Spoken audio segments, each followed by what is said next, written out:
him leave.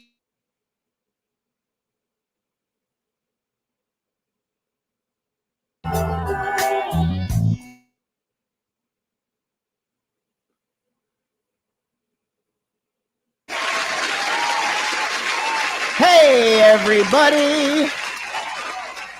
Welcome back.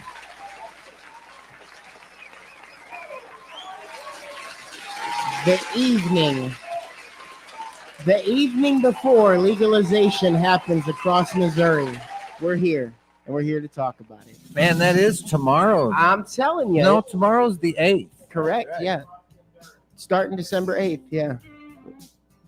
Oh, hold on. Tim's got to turn his audio off. Got it.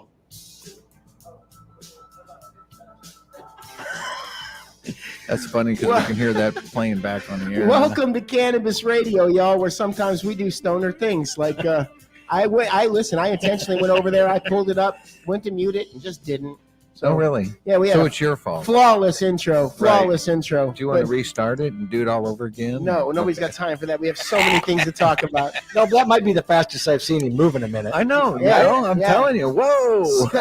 Nothing stops That's the show. That's like me jumping up when the dogs start barking too loud or something. It's like, damn, or like are you barking at now? Or like when you got to turn the music behind it down a little bit for me. You mean like this? Thanks. Appreciate that.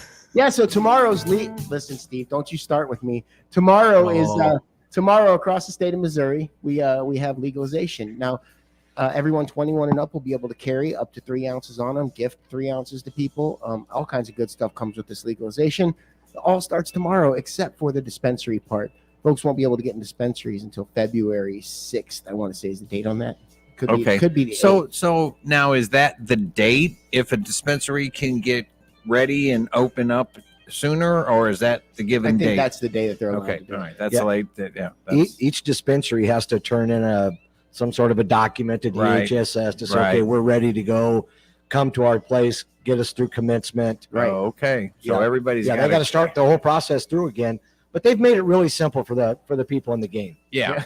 Right. They always do. Yeah. All right. So here's what we got going on today. First off, I'd like to say welcome to Waxy Brown's Flower Power Hour, live from the robust Cannabis Studios at K-Kid 92.9. Let's get Captain that. Obvious. Yeah. And I'd also like to welcome to the show Justin Trowbridge down in New Mexico, Route 66 Hey, Labs. Justin. He's the What's reason. going on, guys? Yeah, he's the reason we got all this stuff going on the YouTube side and on LinkedIn, Facebook Interactive, all that stuff. So if you guys want to see the program, you can do that. You can get all the deets over there at www.waxybrownsflowerpowerhour.com. And I'll take you to all the good places where we're at. Welcome back to another show. Justin, how are you? I'm doing good, man. Welcome to the club officially tomorrow, boys. Yeah, man. We're joining New Mexico for adult use. But anyway, I want to say thanks, Justin, because you put in a lot of work this week getting the show together. So let's introduce our lineup. We've got a heck of a show lined out for you. So we talk a lot about cannabinoids and we talk a lot about terpenes, but we don't talk a lot on the show about flavonoids, and we're going to get to do that today with our good friend Morgan Coffee from Doctor's Hemp Solutions and some other products that we're going to talk about, including our great and powerful Reveille. So that's going to be a good show, man. We've got Austin Goodman is going to come on. Now, Tim, I know you know Austin because he name-checked you. Little background on LinkedIn, it's not as much of a toxic environment as Facebook and all these other socials, right? It's really just business. And in my world, it's cannabis business. So I was having a discussion on there about the different markets and whether open markets were good or bad. And I got into a lively discussion with Austin. And he said, thanks for being cool in public.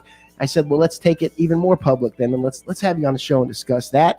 The New Mexico market down there, which I know is seeing some shifting changes. And I'll talk a little bit about California's market too, because they've taken some big dives.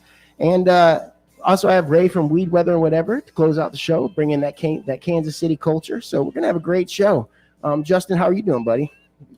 Just hanging in there. It's freezing cold down here, so I'm trying to stay warm. Good. It is December 7th.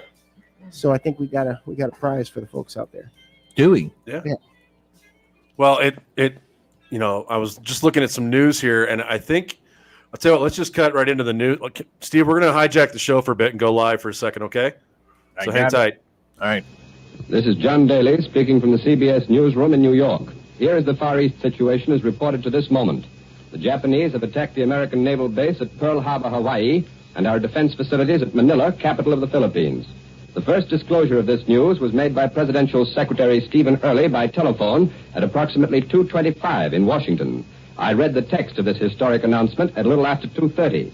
The Japanese have attacked Pearl Harbor from the air, and all naval and military activities on the island of Oahu, the principal American base in the Hawaiian Islands. That was Secretary Early's message.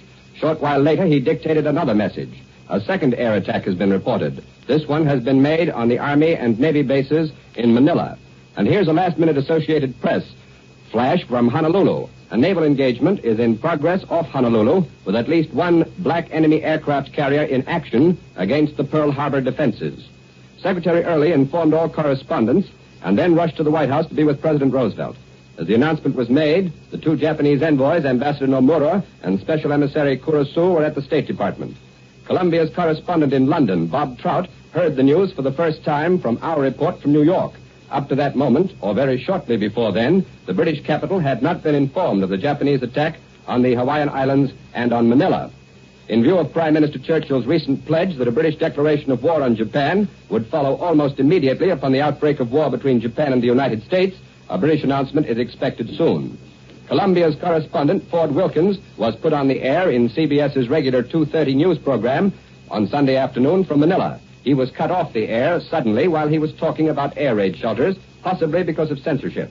In communication with Columbia's radio station, KGMB in Honolulu, we heard here in New York that the Pearl Harbor base had been attacked and anti-aircraft fire was heard. A telephone message to the United Press from Fort Schaefer in Hawaii said that 50 planes attacked the island of Oahu. The planes were officially described so far as unidentified in these messages, although later reports that have come in from the press associations definitely identify at least two of these planes as carrying the emblem of the rising sun, the emblem of Japan. Wow, absolutely stunning.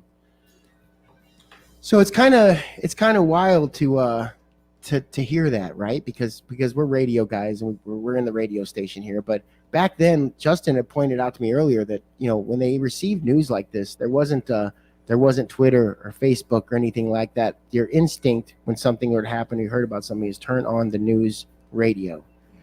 And so it's really interesting to hear that, because the truth is we don't ever want to be those guys, right? We never really want to be the ones on that microphone, but we would if we had to. Absolutely. But yeah, wild stuff. Justin, thank you so much for putting that together, man.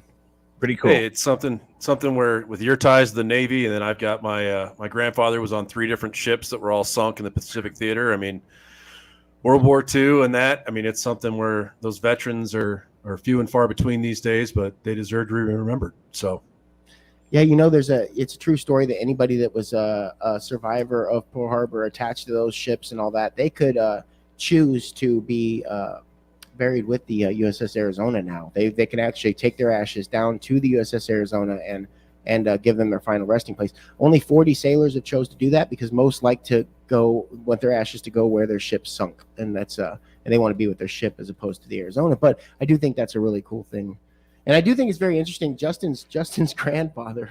It's your grandfather, right? yeah. So he was in 3 different ships, and all of them sunk. Yeah, he was a cook on a destroyer, and was seasick his entire time in the Navy, so he had a bucket tied to his belt, originally from West Virginia, and he was so seasick one night that he was laid out in his rack, and a kamikaze came in at dawn, took out a turret, and the round went through the hull and killed his shipmate standing where my grandfather was. So quite literally, I owe my existence to being seasick in the Navy. And after the 3rd boat went down, the Navy stationed him in the Aleutian Islands up in Alaska, and the Japanese invaded. So when I looked at joining the military out of college, my dad said, whatever you do not call the Navy. They will blackball you, the rest of this family, for as long as they can. So I have a yeah. I was in Navy. I'm not sure I'd want to be stationed anywhere near you, but Right. I would literally have to file a request, like for my next duty station. They'll ask me where. I'll say anywhere that's not near a Trowbridge. So maybe it's a benefit having him down in New Mexico. Yeah, dude. He would. His grandfather was kind of no. That I don't want to be disrespectful, but kind of Gortash you to the Navy. Kinda. Yeah, he was a good dude. He never talked about it. I think he suffered plenty of PTSD from all that trauma, and then I didn't get to know him for too long because I think the medicine at the time was alcohol. So Yeah. what a difference it would have made to have cannabis legal for someone like that. Well, before I tell you a little story I have about the memorials down there, I want to read you a little something. So the Arizona Memorial and the Battleship Missouri, okay, the Battleship Missouri played a major part in what happened after this, are bookends to the war. Those two mighty naval battleships proudly served the United States for many decades, anchored near each other in the harbor. Battleship Arizona resting below the gentle waves of the harbor, where it blew up and sank during the attack on the date which will live in infamy. This attack started the USS formal entry into the World War II. Now, a lot of folks don't know this, but the Battleship Missouri represents the end of the war. This mighty ship, launched in 1944, participated in the shelling of Iwo Jima and Okinawa before sailing into Tokyo Bay to host the formal surrender of Japan. And they signed that surrender at a little bitty table on the deck of the wooden deck, actually, of the USS Missouri. Now, I got a really cool experience that I got to have was I was invited to the USS Missouri's final resting place. They took it to and docked it right there by the USS Arizona in Pearl Harbor. And what they did was really cool. They had sailors from across all of the fleets that were from Missouri come man that ship and do it. And on the rails, that you would man the rails. So sailors would stand next to each other in their dress whites in their parade rest and proudly represent that ship going to its final resting place.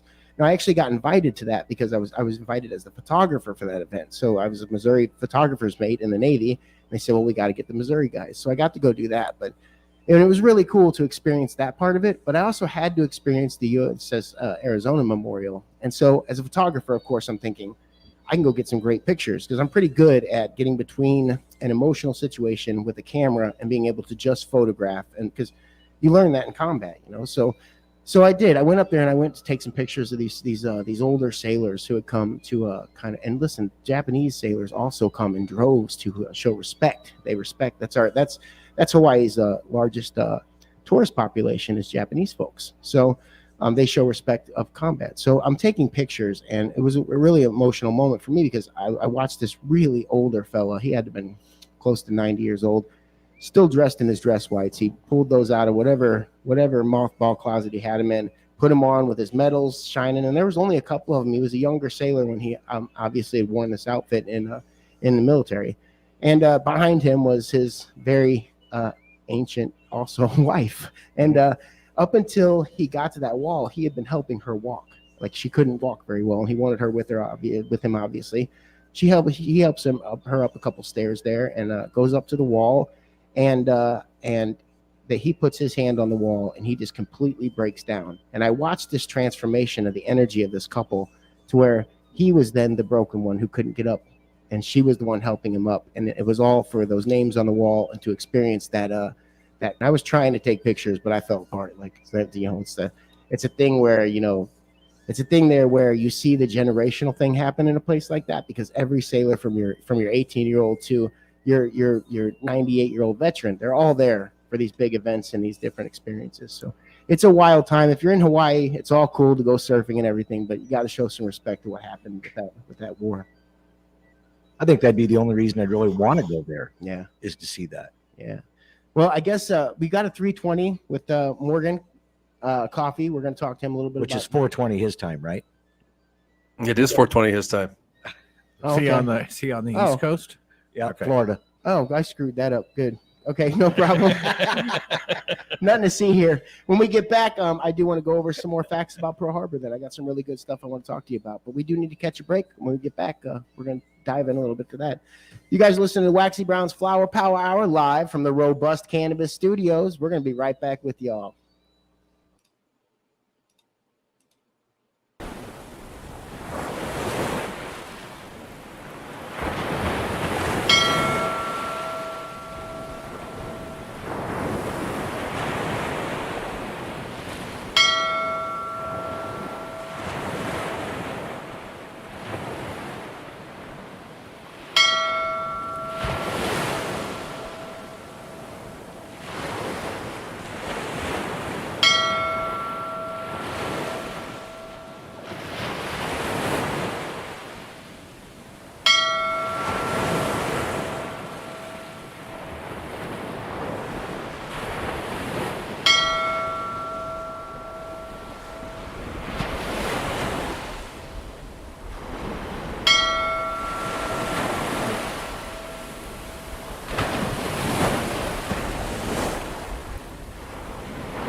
People always ask me, how do you do it? What's your secret? How long did it take? What kind of dedication do you have? How do you do it every day? Well, the truth is, I'm high as shit most of the time, and I wax off a lot. I mean a lot.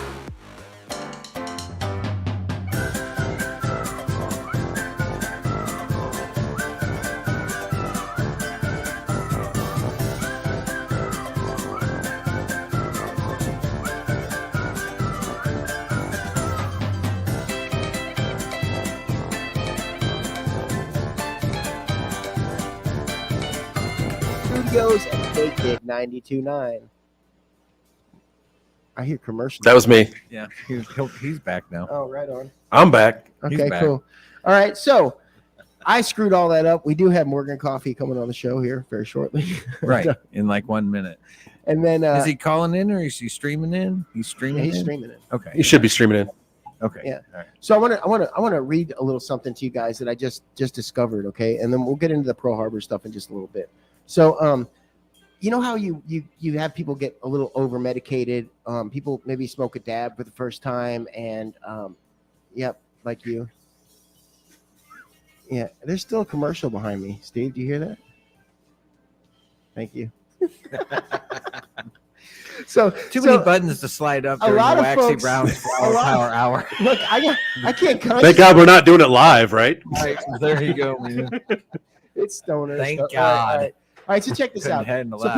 people get a little bit over medicated, and you often hear people say, "Take a little CBD and you'll feel less high," which I always thought that was a thing. Like I've seen it in action. Like people be like, "Hey, take a puff of the CBD," and blah blah. And maybe it's a placebo thing. I don't know, but science is finding out that actually it's a little bit different than that. This common piece of advice fed to THC shy consumers can effectively bring someone back down to earth. It works sometimes, but new research shows that there's likely more nuance to this solution than we initially thought. Scientists are finding that a high dose of CBD dampens the effects of a THC high, but participants report a stronger high when combined with low doses of CBD.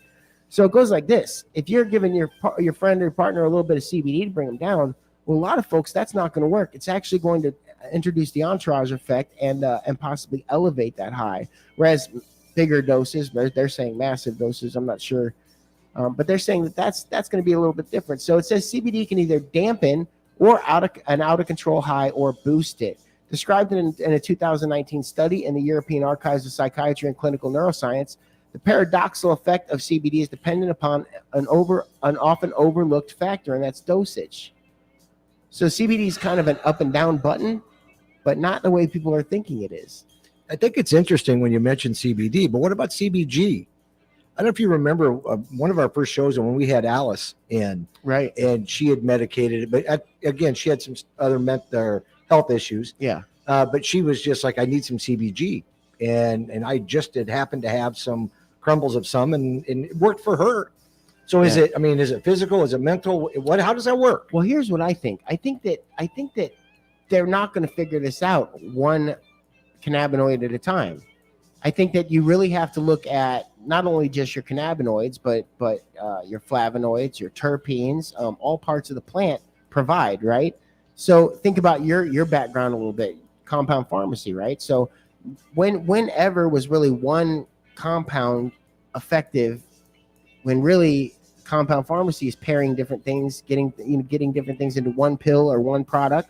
I think that's really what we're looking at here is if we're really talking about, and we've got a product that we're going to talk about called Reveille. If we're really talking about products that work, I think one cannabinoid at a time is an old school conversation. I think nowadays we're talking about entourage effects, ensemble effects, pairing up and putting all these. What are you talking about over there? I'm laughing at Justin. Oh. You can tell what he's doing over there. Are you waxing off over there or what? No, I'm petting my dog and trying to Okay. get my other dog back inside. So All right, bring it back. So Hey, but back to your point, though, I think Yeah. that's what's so valuable about what Morgan's done and with this formula and the recipe on Reveille. right. Because there are several compounds inside of there. And the flavonoids, what I really love this conversation when it comes to the chemistry side is why we're not even testing for flavonoids. It's Yeah. not even in in any regulation or anything. Yeah. You know, But it's a valuable the product. first research needs to be done is on how to pronounce it, because I'm saying flavonoids, you're saying flavonoids. I remember when we first I was started. born in Iowa, so I'm Well, not. When we first started the show, I was saying cannabinoids all wrong. So I bet I'm doing that again. Like we're kind of doing that over again. But yeah, so as you guys start to, and when you guys go over to like the YouTube side of the show and all that, we've got like the Reveille commercials that the ads that Justin has done over there with Route 66 and all that. And there's so much cool nautical history behind this product, Reveille. And that's our cannabis reset drink. It's a shot that you take that isn't just CBD, because Yeah. you know. Go ahead. Justin. I had somebody down in Roswell tell me, like, is it like cannabis Narcan? I'm like, no, but yes. Like, Yeah. it's a little hard on the nose on that one, but the other one that someone coined was it's a tolerance break in a bottle. See, that's what I'm all about. Because man, if I can scrub these receptors, like I'm just saying, my receptors look like the bottom of a ship that hasn't been cleaned for a long time. There's like barnacles of THC on there. Like it's pretty gnarly. It was the grossest analogy I've ever heard, but okay. That No was doubt. terrible. I'm just thinking what your lungs look like. Just a on the visual inside, side to you know. Right. Ugh. Well, we're waiting to see. Yeah, if- you haven't drank any of that wax Well- off, have you? Have you, Waxy? You know, No. just to no, clean out your lungs or anything. You know, no, we don't want people to do that. that's good. That's All right. good. So I guess what we're gonna do while we wait for Morgan is I want to talk a little bit more about this Pearl Harbor stuff while Steve takes his phone call. Spam, spam so- call. Here's a couple little facts that you guys might not have known about this. So when the attack happened, actually Japan wasn't the first one to fire a shot. Americans fired the first shot before the Pearl Harbor attack. The first of many Pearl Harbor facts that I'm going to give you here is many people don't realize is that it's on the morning of December 7th, 1941, the Wicks-class destroyer USS Ward attacked and sunk a Kohyateki-class widget submarine, that's a little bitty thing, near the entrance to the harbor, making it not only the first shot fired that day, but the first American shot in the war, because we weren't officially in the war yet when that happened. We were immediately after that, though. But the minesweeper Condor spotted the Japanese sub's periscope above the water, which alerted the crew of the Ward, who opened fire on the intruder. Unfortunately, reports from the Ward were discounted and believed by Navy brass, something they paid dearly for. The ship's crew didn't get confirmation that they'd sunk the submarine for over 60 years. So unpack that a little bit, man. So Americans fired the first shot, but we also radioed that back to the Navy brass, and they ignored it. So then that allowed enough time for Japan for us to first off be hit unsuspected, which is pretty wild. And it also it's kind of wild that those folks had no idea if they sunk that submarine or not for 60 years later. Can you imagine being that veteran and catching that news? Like, hey, man, turns out you did. You sunk it. But anyway, so here's another one. The attack on Pearl Harbor, the way the history books make it makes it sound like it was this vicious, long. And we always think battle is going to be a long thing, right? A battle. Turns out that the attack on Pearl Harbor was only an hour and 15 minutes long. It was very short. It came in from all directions. The defenders had no idea which direction to fire. Wave after wave, Japanese planes arrived, targeting airstrips, ships, buildings, and storage areas. Now, a lot of folks that are historical buffs about Pearl Harbor will tell you that Japan, while they hit Pearl Harbor and while it was absolutely terrible, they could have done so much more damage with the resources they had if they'd have come inland and attacked our resources inland, because we were actually allowed to we were actually able with our resources at Pearl Harbor to rebuild those airstrips, get those planes back up, get everything that was able to be fixed quickly, because they didn't hit our resources. They only hit our assets on the coast there, which is pretty well. They hit Battleship Row. Yeah. Wild stuff. So it began at 7:55 and lasted an hour and 15 minutes. Now the Japanese fleet consisted of the ones that attacked.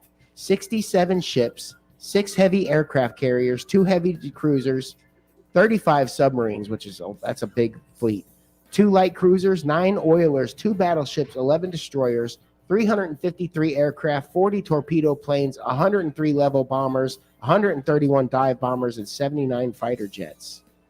That is a lot of assets to attack a small little strip, and that is a small strip. When you go there and you're in person there, you think of the damage and the havoc that was wreaked. It was wild, man. And that did lead to us entering World War II.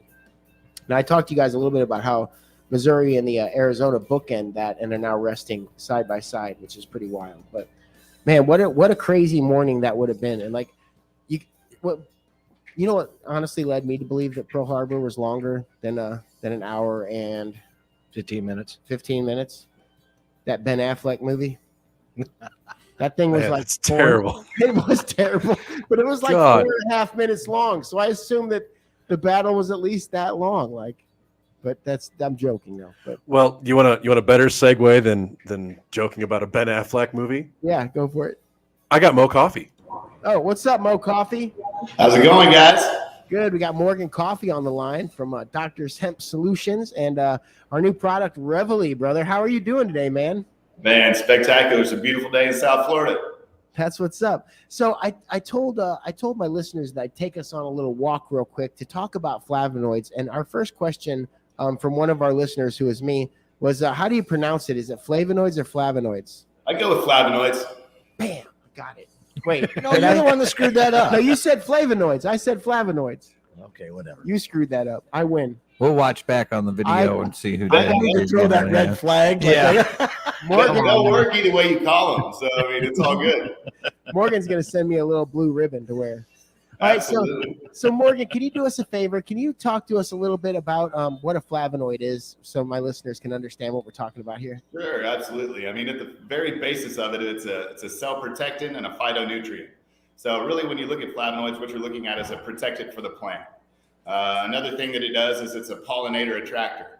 So it really handles a lot of the good things for the plant, but it's also the protection part of it's really what we're looking at when we're transferring that over into human use and canine use and horse use as well.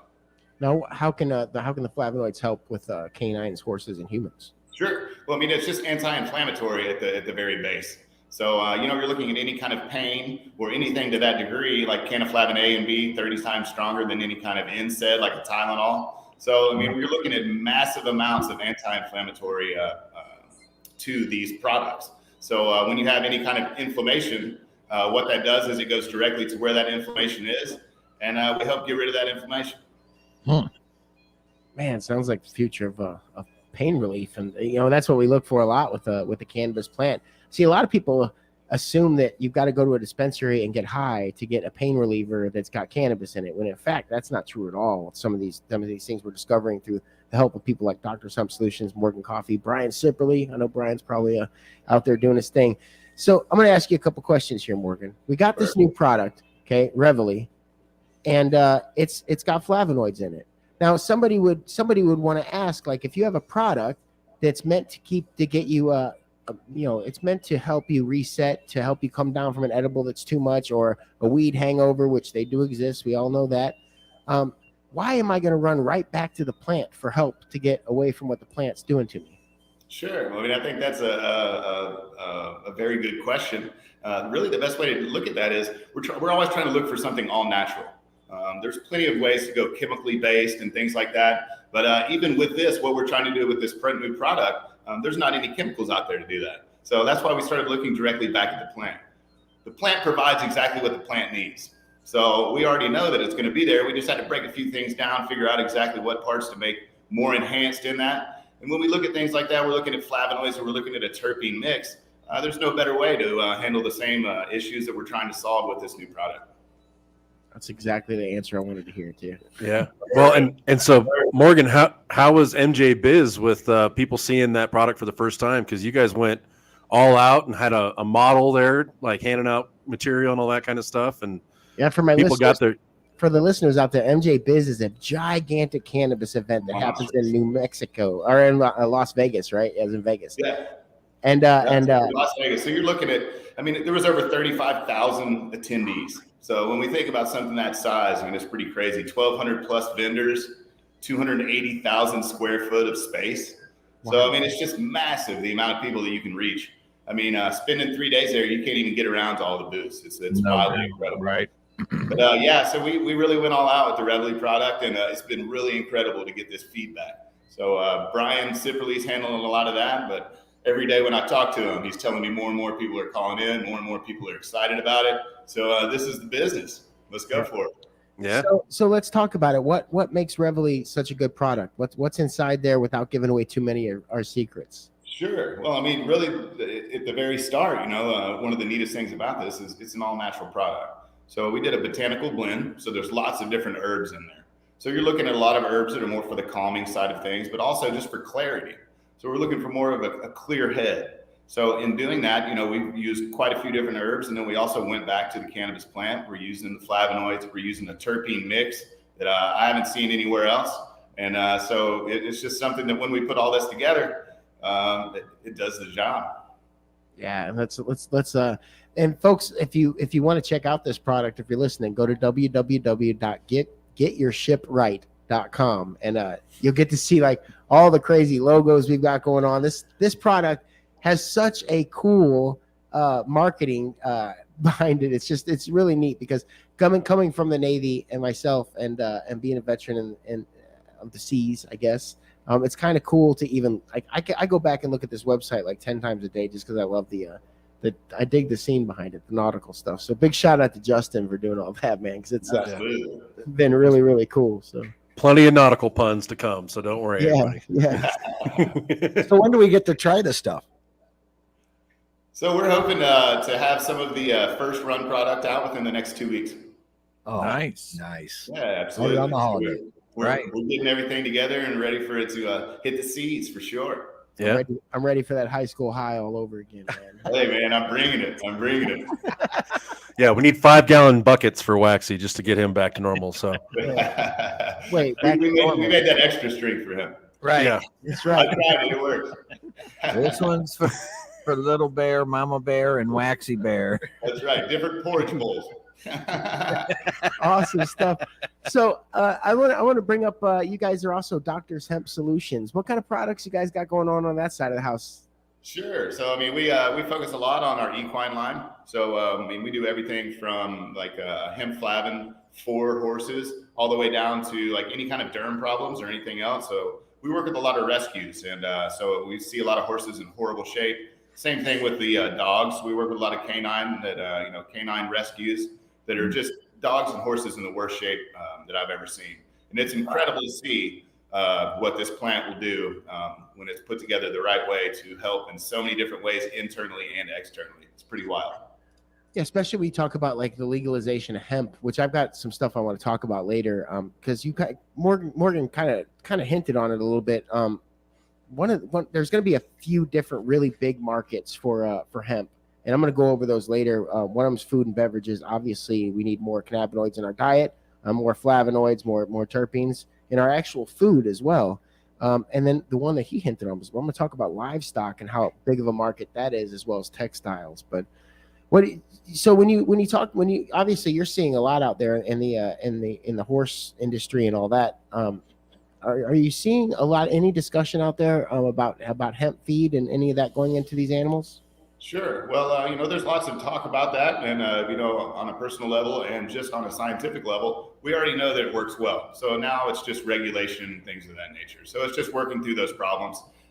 Something really cool that we're working on right now is a parasitic study with cattle. So we're actually using the cannabis plant to kill parasites, internal parasites in cattle, and we're finding out that this is working as well as some of the chemically balanced ways that they're using. So there's just so many uses to this plant, especially when we're talking about livestock or horses. It's all natural. So, I mean, that's just a basic thing we have to go back to. It's very simple. Why add something to something if we don't need that something? Let's keep it simple, stupid, I think is what most people say. Yep. The KISS method. Hey, so as you go into this animal industry, how are the veterinarians accepting what you guys are bringing to the table? We've had a lot of different, it's all education. So, that's what the problem that we had starting out. When we first came into this space, it was all about education. So with education and with these trials, if we can get somebody to use this product, they're going to continue to use it. It's that simple. We don't have anybody that starts using this product that says, it doesn't work. We don't want it anymore. It always leads to more and more. And then It always leads to them telling other people. So that's a lot of our business comes from. Right. Customers for the past year, also telling friends, and then that moves on. Just because of the things, like if you go to the website, you can see some of the pictures. You can also see read some of the testimonials, and just seeing some of these pictures. I mean, it's so incredible. In some of these pictures, it happens in such a short timeline that most people are somewhat skeptical at first. But as soon as we get this product in their hands, there's no more skepticism whatsoever. So do you think part of that skeptical folks, is that part of that because of stigma? you think? Skepticism? Yeah, dude, I was lost on that one, dude. I was like, Yeah. have you had a skepticicle before? I did. Is that kind of like an orange sickle? I don't know. Yeah. And is part of that coming from stigma a little bit? You guys having to break through a little bit of that in a kind of a corporate level? Absolutely. When we talk about, working with veterinarians, but then also working with doctors on our human line, it's just something that, unluckily still it's there. Now we're moving more and more away from that. I see that, daily. People are a lot more open to it now. So when we're, I've been doing this for over 20 years, and 20 years ago, there's no way that, these things could happen the way that they're happening now. It's a beautiful thing. Yeah. That's what's up. It really is all about nature at the end of the day. Yeah, and that's the thing about it. Like, we've been ignoring direct science for so long by having this plant restricted and research restricted that, no offense, Morgan, but companies like yours should have existed 80 years ago. So it's, it's like, it's beautiful to see all this happen, but it's a damn shame that we don't have a lot more research and a lot more, because truth is, like, mammals have endocannabinoid systems. We should be feeding these get rid of the problems that we have with our food is what it comes down to, because that's part of it. I know, Morgan, you live kind of a really good life and talk about the food benefits of cannabis, as well as, it's just across the board. We need more cannabis in our lives, as well as, all parts of the plant. Absolutely. Yeah. Just, looking back at whole plant extraction and just using whole plant and making sure that, we pick the right strains for the right cultivars for the right products. And once we get all that down, it's amazing what all these can do. Absolutely. It's awesome stuff. All right, we appreciate you, Morgan Coffee, Doctors Hemp Solutions, Reveille. I want you guys to jump out there, check out the www.getyourshipright.com and go check out this product. That Ship is in SHIP. Yep, the other one we can't say on the FM. Gotcha. But yeah, but same thing. We're going with We can't say boat on the FM. I want you to go on. I want you to go and tell any sailor that he's on a boat and not a ship, and see what they say to you. Or call a Marine a soldier. Yeah, that's about the same level. We don't receive that very well. But yeah, awesome stuff. All right, when we get back, we're going to talk about a whole lot more stuff, as well as get into a conversation with Austin Goodman about the different kinds of legalization efforts we have across the United States and whether open markets are good or bad. So appreciate you, Morgan Coffee. Hey, thanks a lot, guys. All right, you guys out there, Google Doctors Hemp Solutions, man. Check out what they're doing. They're changing the world out there with hemp. All right, Steve, you ready for a break? Play us a little ditty. Let me get my ship right. All right. Thanks, Justin. We appreciate you bringing on awesome guests every week. You guys are listening to Waxy Brown's Flower Power Hour live from the Robust Cannabis Studios at K-Kid 92.9.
Organic. We're the best. High quality. Unique. Different. Unique. High quality. We're different. We're different. Premium brand.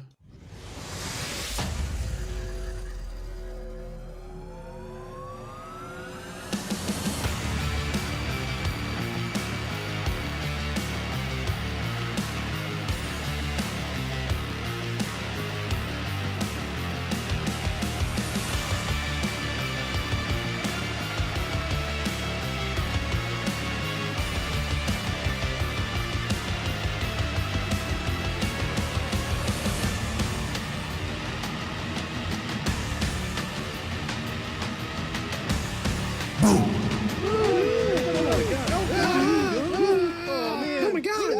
That was good.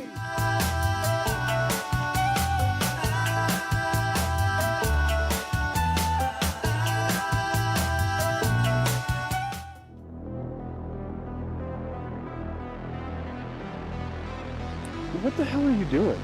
Hiding. Not very well.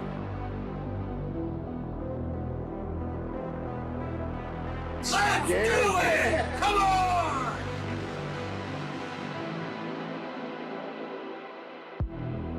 There's a bomb. How about a bomb? There's a bomb. There's a bomb. There's a big bomb. Where?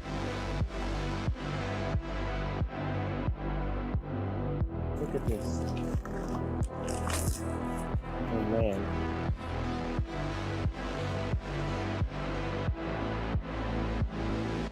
Like right now, I still got a half day's work left. Half day's work with work. I still have a half day's worth of work to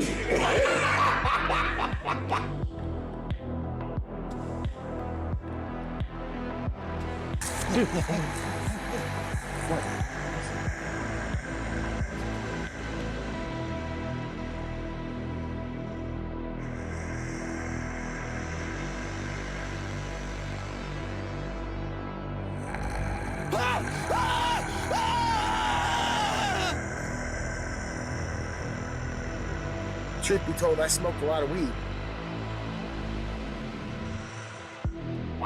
Hey, Green, I still have work to do. Listen to the sound of my voice. You are getting sleepy. You want to wax off. You need to wax off. Donde está la biblioteca? Where is the library? You will wax off as soon as you can. Wax off. Good. Wax off.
Hey, everybody. Welcome back to Waxy Brown's Flower Power Hour, brought to you live from the Robust Cannabis Studios at K-Kid 92.9.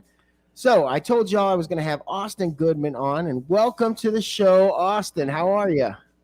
I'm good. How you doing? Good, brother. All right, so I'll give you guys a little background here. So we have socials like Facebook and Twitter and all these places that are just they're not really comfortable spaces where you can get into a good, conversation or do business even or all that. So we go over to LinkedIn for that because LinkedIn's a great spot for cannabis conversation, cannabis business. And every great once in a while, you get in a really good, lively conversation. And I got into one of those with Mr. Goodman here. And I have to say it was very pleasant. And he hit me on the DMs right afterwards and said, hey, man, thanks for being cool in a public space. I said, let's take it even more public. So the conversation, and welcome to the show, brother. And thanks for having this conversation with us. Thank you. And sorry if my dogs are barking in the background. I'll try to get them to shut up. But well, we got 4 dogs here at the studio too. So if they hear them, they'll probably come in and have a little chat and say, "Hey, what's going on? Hey, how you doing? Where are you at?" So the conversation we got into on LinkedIn revolved around open markets. Now, a little background: which market are you in, Austin? There's a lack of one in the state that I'm in, which is Iowa. Right. And I guess, I can go buy weed from one or two mega corporations and make sure it's just 100% boof. But I still get all my cannabis from Colorado or California. It's the only place to get it. Right. And so over here we're in Missouri, right? Which is we don't exactly have an open market, but it's not a closed market either. We have limited licensing to where DHSS, our Department of Health and Senior Services, can decide to issue more if they want to. They had a minimum to meet. And down there in New Mexico, where Justin Trowbridge, he's also on, he's one of our co-hosts on the show. Justin, what's your market like there? It's completely open, correct? It's fairly open, but they're very slow in processing applications. At one point, they were doing 10 a week and had a backlog of 4,000 applicants. And they got a raise because they were doing it really fast. Okay. So, and I'll be honest, down there, it's a very thriving market financially. And you look at folks like California has kind of a real rough go at it. I got some sales from those cats, too. They're down like 100 and something million this quarter in California. And then Austin got on because I posted on this post. I said, everybody might get a little mad at me, but I believe that sometimes a closed market can protect the industry. Now, Austin had a very lively conversation with me about that, and I'd love to hear your perspective real quick on what you think a market should look like, Austin, and how closed markets can harm or hurt. Absolutely. I believe that closed markets are an abomination and you shouldn't be able to do that. And I'm speaking from past experience. So I'll give you a little bit of history of my entrance into the cannabis industry. Perfect. So back in 2014, I was living in Chicago and, background in accounting and finance. I was working a corporate stiff job, bored to tears and looking for something else to do. So towards the middle of the 2014, I just quit my job willy-nilly, had nothing lined up, and took a little time off to figure out what I wanted to do. Well, I've always loved cannabis, always loved real estate, and with my background in accounting and finance, I was like, you know what, I'm just going to get into the accounting thing. Well, right around that, or into the real estate thing. Well, right around that same time, Illinois legalized cannabis from their Compassionate Care Medical Act. So, I'm like, real estate, cannabis, these two things go hand to hand. I ended up reading about an article about how cannabis dispensaries needed to find new locations because the state took like 3 years to process their applications. So I'm like, well, here's an opportunity, right? So I just started cold calling all the cannabis companies. Right. So as soon as I cold called a couple of them, I started getting invites to all these meetups and meeting all the cannabis companies that are all based out of Illinois there. So right off the bat, I end up getting one of them to sign up with me as a exclusive broker for me to help them find a location in Chicago. And we ended up closing that deal, and it took about 2 years to do just the real estate deal, the longest real estate deal in the history of real estate deals, just because of the way the state is and the politics and everything. So let's fast forward into 2020 when Illinois legalized it. Well, take those 4 years, or 2014 through 2016, I was still in Chicago working on real estate, helped another company get one of the New York locations. I moved out to Las Vegas, helped open up a couple cannabis dispensaries down there. Out to Colorado and just completely wrote off licensed cannabis for a while because I was just so fed up with it after working in Illinois. So fast forward to 2020, July 1st, January 1st, 2020, when they legalized recreational cannabis in Illinois. At that same time, the bill that they passed for recreational cannabis was supposed to issue all these new social equity licenses. Right. Well, Illinois, in typical Illinois fashion, just kept delaying those licenses until basically middle of this year, they finally issued these licenses. Well, still in Illinois, there's only 17 companies that control the entire supply of all the cannabis in Illinois. And it's the same MSOs that are publicly traded companies that are trying to meet their bottom line.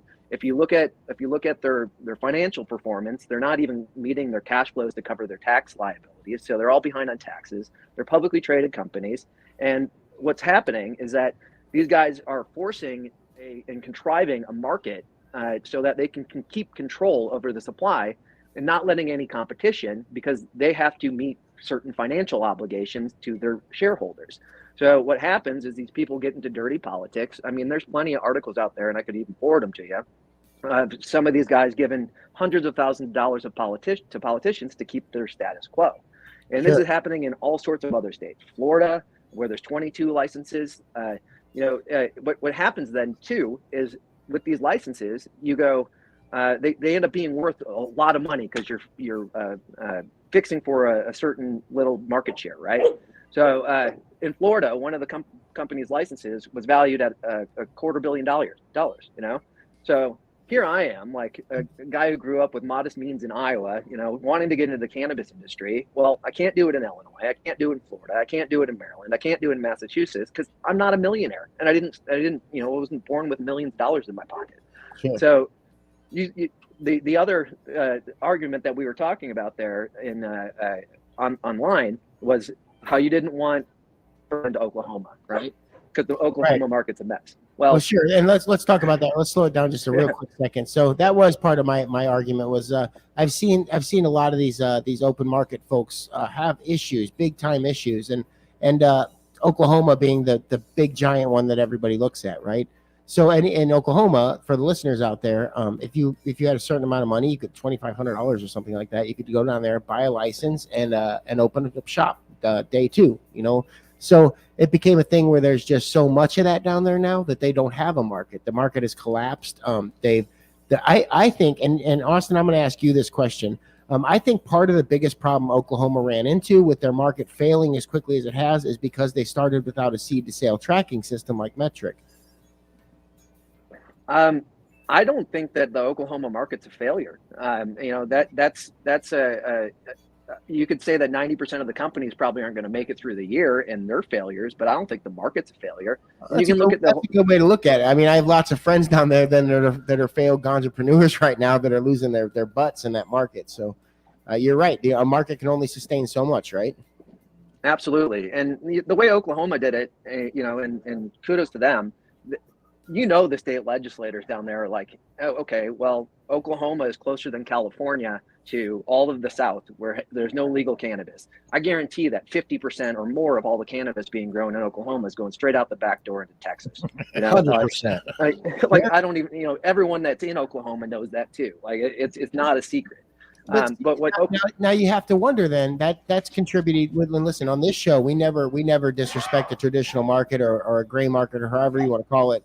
But I do think that it contributes greatly when you start off with an open system with no regulation on the metric system seed to sale. I do believe that you are directly saying we're going to feed a whole bunch of cannabis into the gray market. Well, absolutely, and straight into the black market, really, because there is no gray market in Texas or any legal cannabis. It's black market, like straight up terminology for it. The interesting thing, though, if you look at Oklahoma by the numbers as compared to, like, say, Illinois, that $2,500 licensing fee, like the state of Oklahoma brought in $46 million already to date just from their licensing fees alone. And that's just for licensing for being a producer or being a dispensary or a lab. as far as the patients, they brought in $25 million in patient money. So we're talking about $80 million in tax revenue / licensing revenue, which is almost on par with what is going on in Illinois, where Illinois last year brought in 1.5 what was it, like lot 1.5 billion 1.5 billion in sales, which contributed to about 400 million in tax revenue. So like you take a look at the state as a whole, it's 13 million people, and the state of Oklahoma is 4 million people, and as a proportion of tax revenue, Oklahoma is crushing it in Illinois. Now, the cool thing about what's going on in Oklahoma, which you can't do in Illinois, is I can open up in a tent and start selling the best cannabis and then respond to the market. In Illinois, all the current companies are grows that are over 40,000 square feet. So again, it's like I have an opportunity because say I grow the best weed or I have the best strain. I don't have to go work for another mega corporation and be subject to all that crap. I can do it on my own and develop my own system. So there's autonomy that's involved. And that's really the most important thing. It's like cannabis is all about liberty and freedom. And that's the reason why it's been illegal. That's the reason why it stays illegal. That's the reason why they create these bad laws so that they can keep control of it. Because you can grow this plant in your backyard, you know, and smoke it yourself. But like in Illinois, you can't do that because you'll become a felon, you know. So like, it's ridiculous to have these limited licenses. Now, to your point, like you said, like capping licenses isn't that bad of an idea at a certain standpoint. Because Oklahoma, for instance, did just finally put a moratorium on their licensing because there's 10,000 licenses down there and the state's just overwhelmed. They can't control it. So that's the big issue. We're going to take a pause. We're going to take a pause real quick. We're at the top of the hour, so we got to say, hey, Justin, go ahead and say it, buddy. You're listening to K-Kid 92.9 Salem Rolla.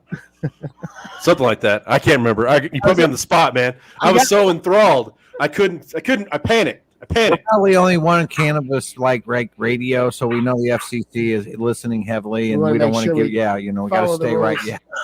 Yeah. All right. Let me ask you a question. I want Justin to weigh in on this one too, as well as you, Austin. Does this change when the federal government allows for interstate commerce? Justin, I think it does change. Because you'll start seeing markets like so the Dank Vet, our friend Stu over there in Oklahoma, posted that they're looking at $300 a pound for indoor cannabis right now in Oklahoma. Right. And New Mexico, I mean, if I could legally get my hands on Oklahoma cannabis and sell it even wholesale in New Mexico right now, I'd double or triple my money. Yeah, it's interesting to see that because like there's a lot of cannabis in Oklahoma right now that's not moving. It's just real. And we all know those folks down there and good on them for being ganjapreneurs. But right now you've got an issue where like Austin, say you did want to pull up your tent. You did want to sell the best cannabis on the block. Well, the truth is you can get a whole lot more money for that in other states that don't grow the best weed on the block. And I'd love for people to be able to move about the building with this stuff. But I think that interstate commerce allowing that would allow that a lot of this movement about the building, these Oklahoma farmers to be able to sell their crops, folks like Stu over there at Dank Vets.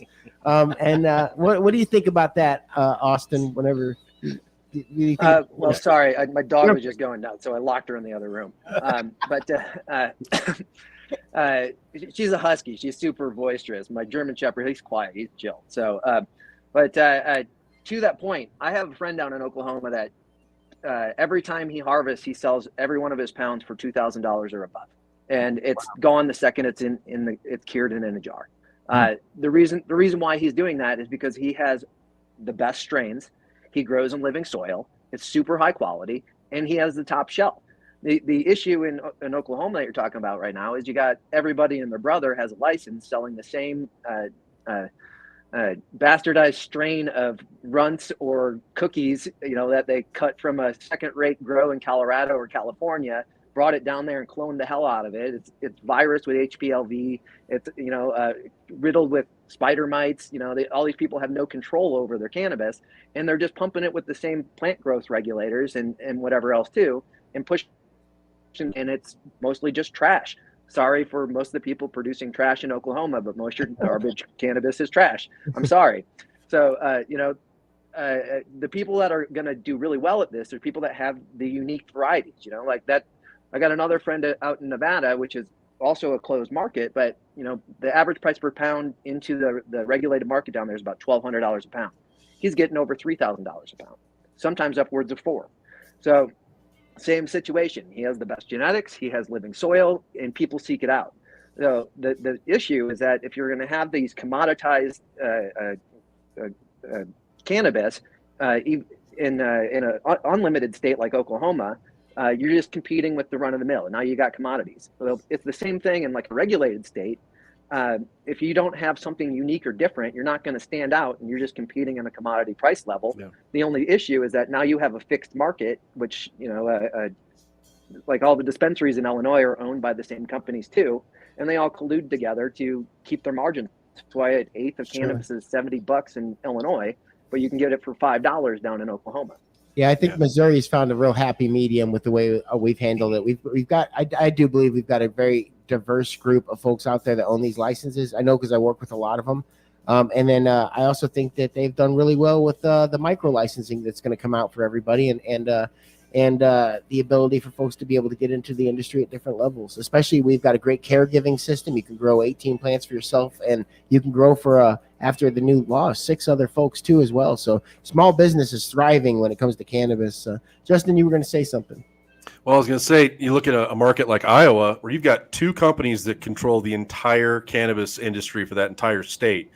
They have zero incentive to innovate or to mix things up or to try new strains or to try new products. They don't care, because you're going to buy it or you're not. And that's wholeheartedly un-American. I mean, it's not the way that we were set up. I mean, if you want to be good at what you do, you have to be different, and you have to stand out, and you have to get ahead of the rest of the market, and you have to innovate, and you have to take some risks, but they don't have to. So it's hurting the market, I think, in Iowa, which is unfortunate, because there's a lot of good people in Iowa. Well, there is no market in Iowa. I mean, I think Austin pointed that pretty early in this conversation. Yeah. Well, I want to tell you how un-American Iowa market is. So, sorry, finish what your thought was, but I have a very strong feelings about the Iowa market. So let's hear it. Yeah, go ahead. Go for it. So there's 2 licenses here, and I think there's only 6 qualifying conditions for you. You have to be basically dead if you want to get legal weed here in cannabis. You got to go to the doctor. They got to sign your death certificate. Then you can go buy the dead weed at the dead dispensary from 2 of the dead corporations. Now, what's so un-American about Iowa in the way they legalize cannabis? Well, there's one actual company that's headquarters in Iowa called Chemin, which is Med Farm, that runs one of the dispensaries. So they have 1 grow in 4 dispensaries where they sell their dead weed to dead people. Now, the other one, which I found was really interesting, when they first legalized it here in Iowa, a company called Acreage Holding owned one of the other licenses. And who was the head of those, or 2 of the board members, were John Boehner and Bill Weld. Well, in the most un-American act, and I think a treasonous act, and you can hear that, FCC, go ahead, tell John Bonner that I think he's a treasonous. No, you listen. It blew my mind when that happened. I saw that in the news that John Boehner had gotten into cannabis, and I was like, are we talking about the same prohibitionist that I know? Absolutely.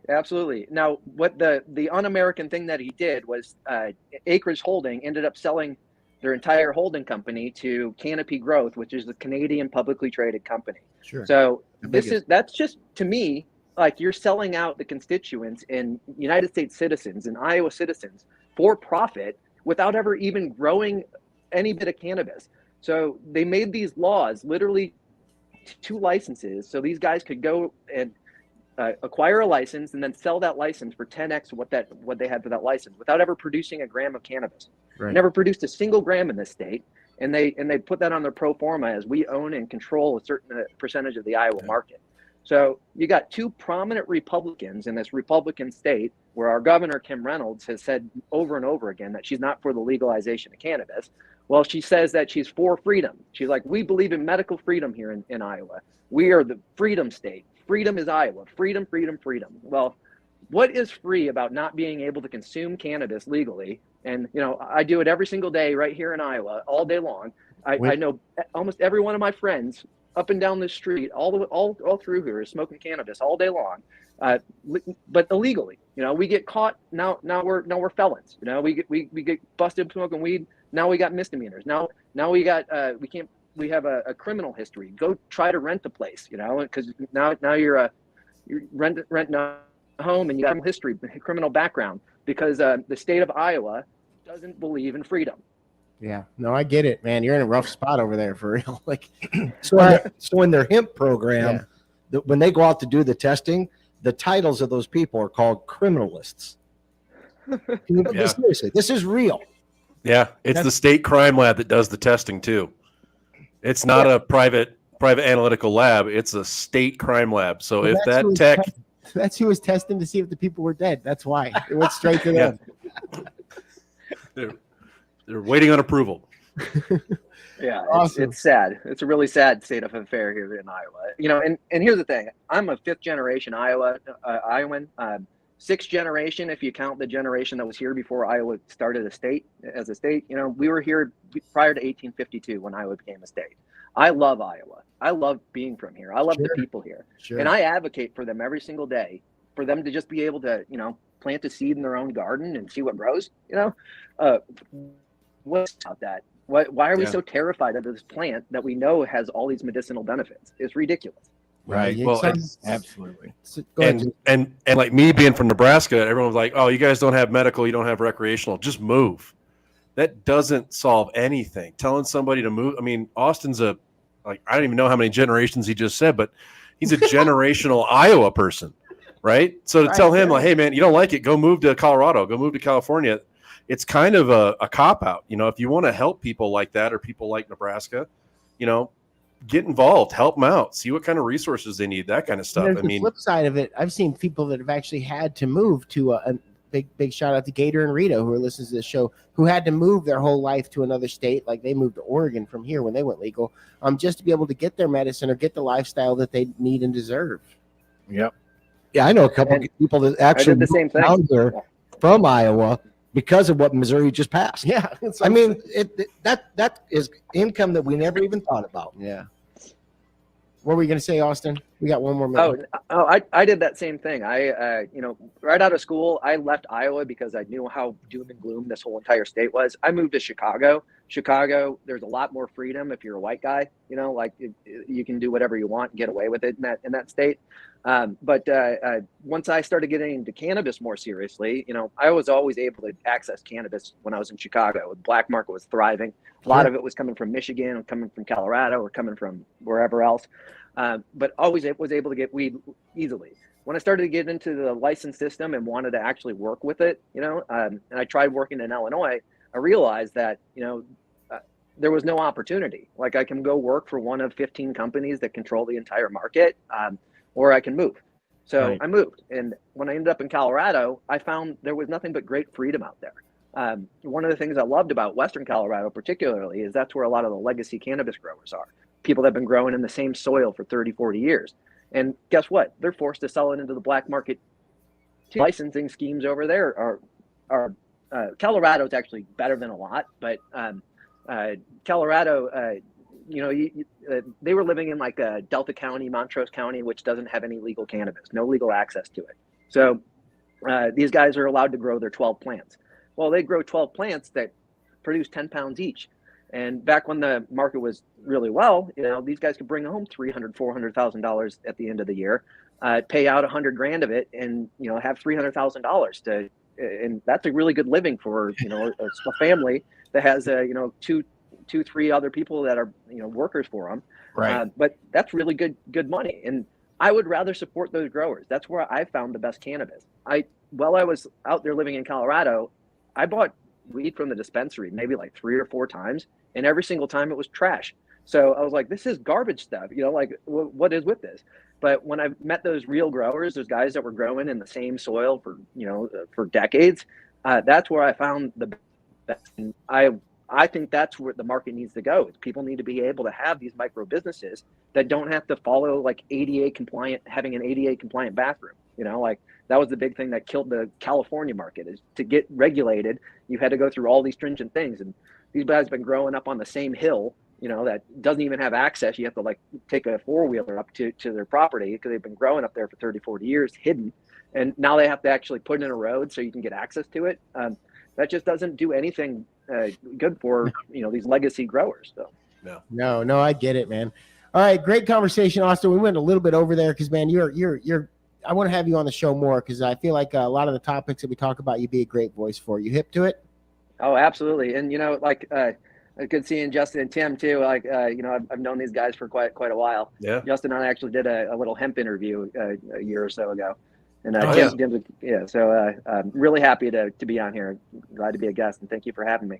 No, I appreciate it. And another thing, Justin, we need to get him a bottle of Wax Off, man. I looked at that rig he's got on his table there. We need to send him a cleaner.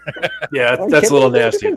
This thing's super clean. Right? What are you talking about? I literally just cleaned it to come on the show. What'd you clean it with? What'd you clean it with? Is that whiskey in the bottom?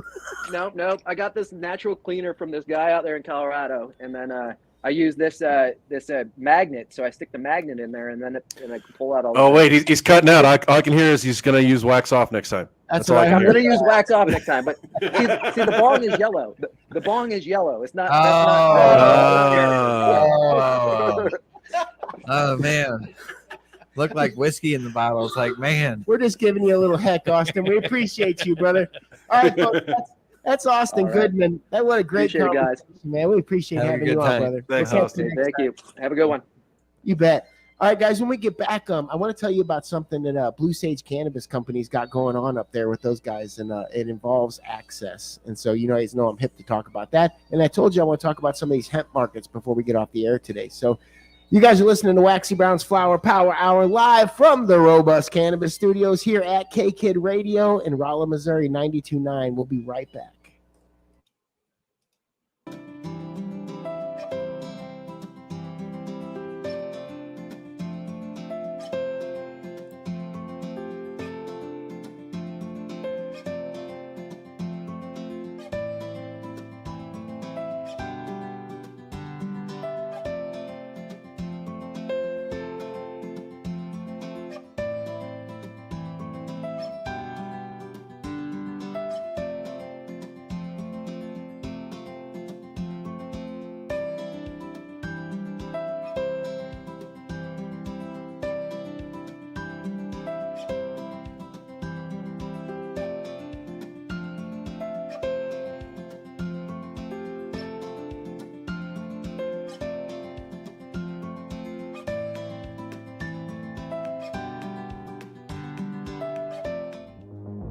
People always ask me, how do you do it? What's your secret? How long did it take? What kind of dedication do you have? How do you do it every day? Well, the truth is, I'm high as shit most of the time, and I wax off a lot. I mean a lot.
We're the best. High quality. Unique. Premium brand. Different.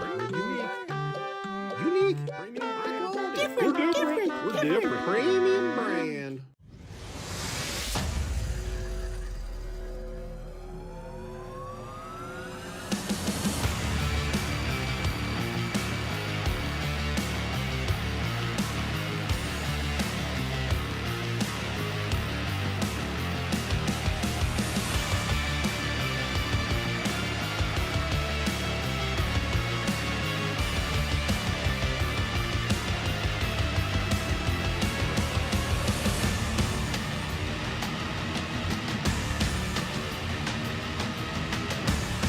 Oh my God.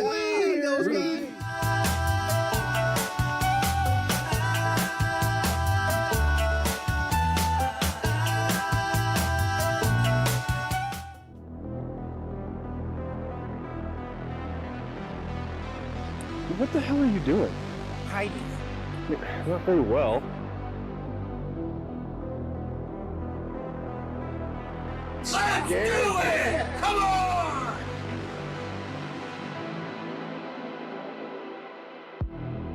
There's a bomb. How about a bomb? There's a bomb. There's a bomb. There's a big bomb. Where?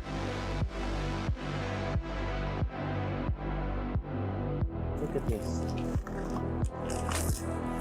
Oh man.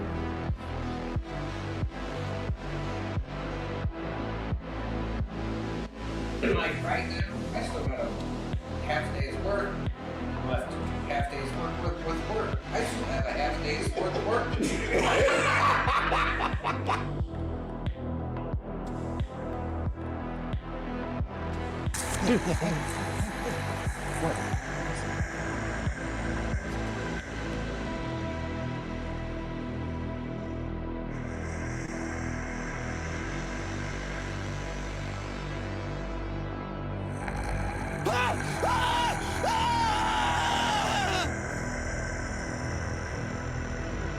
Truth be told, I smoke a lot of weed. Hey, Green, I still have work to do. Listen to the sound of my voice. You are getting sleepy. You want to wax off. You need to wax off. Donde está la biblioteca? Where is the library? You will wax off as soon as you can. Wax off. Good. Wax off.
Hey everybody, welcome back to Waxy Brown's Flower Power Hour. This is that show where sometimes we cough. So that was a great conversation, right? Didn't you guys dig that? Yeah, I'm really glad that Austin took the time out of his day to get online with us here. Yeah, Justin, I didn't know that you knew Austin. That's interesting. Do we have Justin? Do we have Justin? We do. I had myself on mute. Sorry. Now, Tim, See, man, I'm Tim's the only one who hasn't made a mistake yet. Tim, we're waiting for you. I don't baby. touch technology, though. Yeah.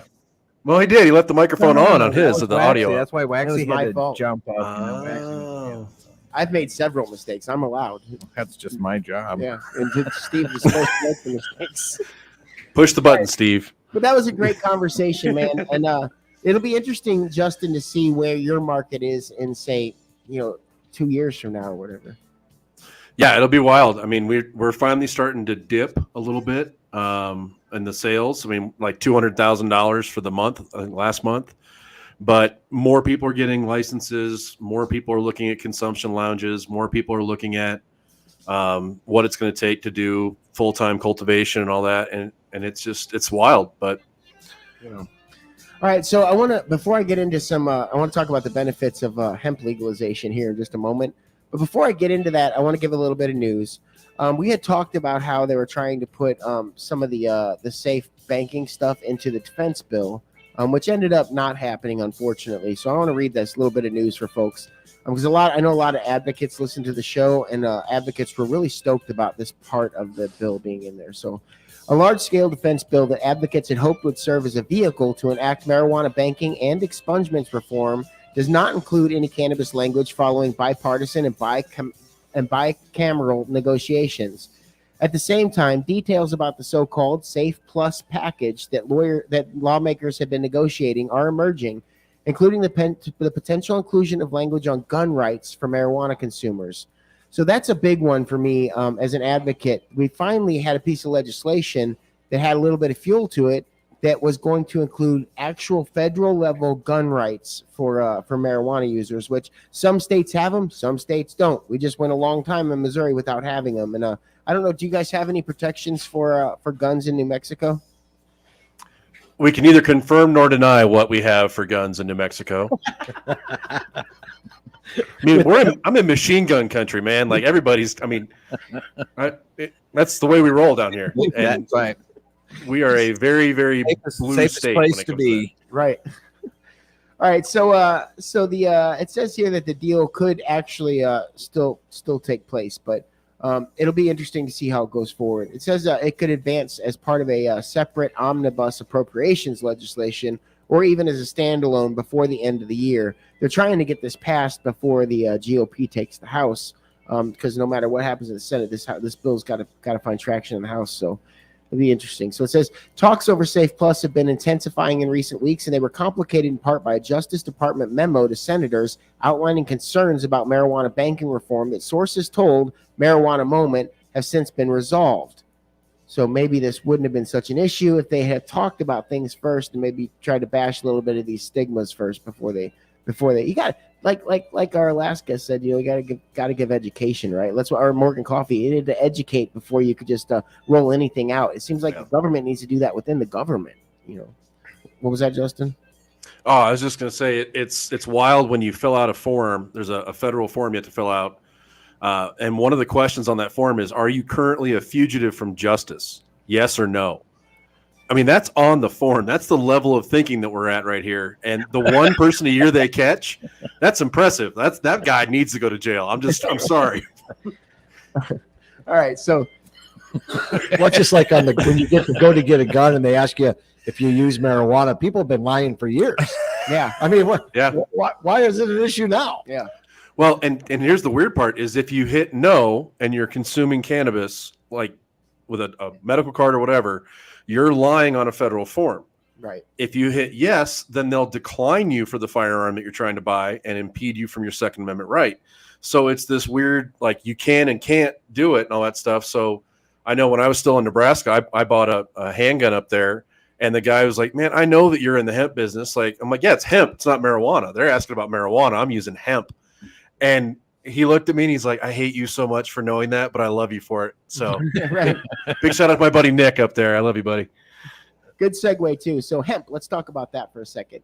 So I want to talk about the different markets that we look at with the legalization of hemp. And I want to read an article for you. So obviously for our listeners out there, in 2018, Donald Trump signed the Farm Bill. The Farm Bill legalized cannabinoids under a certain amount. So we also believe that here at the show, we talk about industrial hemp as a solution for so many things, and that Farm Bill is exactly what laid that out. So let's talk about the benefits of that that we haven't really explored as heavily in Missouri as we want to, but we talk about it a whole lot, and we're trying to figure out who out there are the ones that are the major players. So the 2018 Farm Bill legalizes hemp. It's the big step forward in the hemp industry, which has been tarred for decades with the same brushes as marijuana and thus kept farmers from taking advantage of its uses.